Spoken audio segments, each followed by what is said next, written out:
What's up?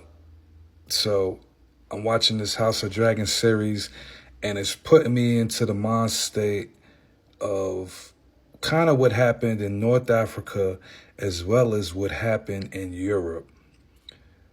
This was clearly a black planet,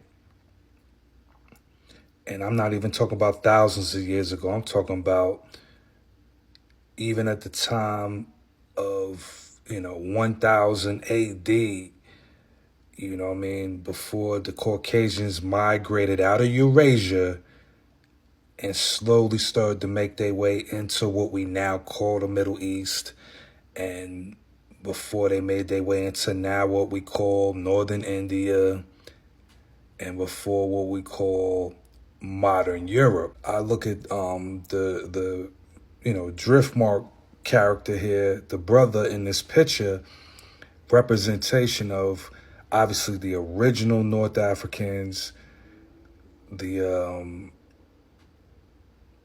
original Europeans even.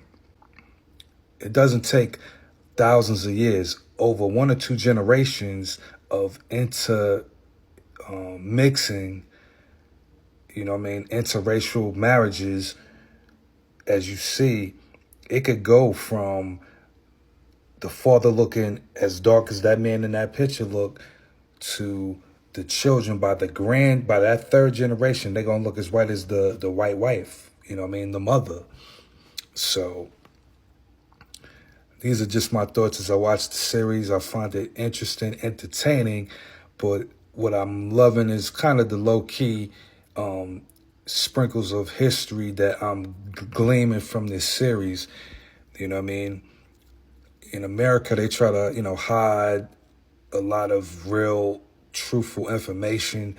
Over in Europe, I shout them out to a degree because at least in their museums, they'll show real shit, you know what I mean? They'll show the portraits from like the 11th, 12th century where there might be a black king literally sitting next to a white queen, like in this picture represented, you know what I'm saying?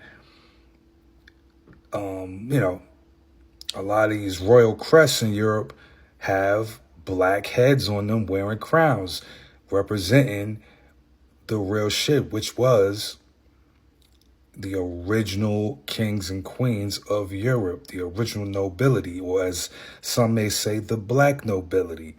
But as the migration of Caucasians came through, whether peacefully or violent, generation after generation, the original dark population is now what it is now in present day.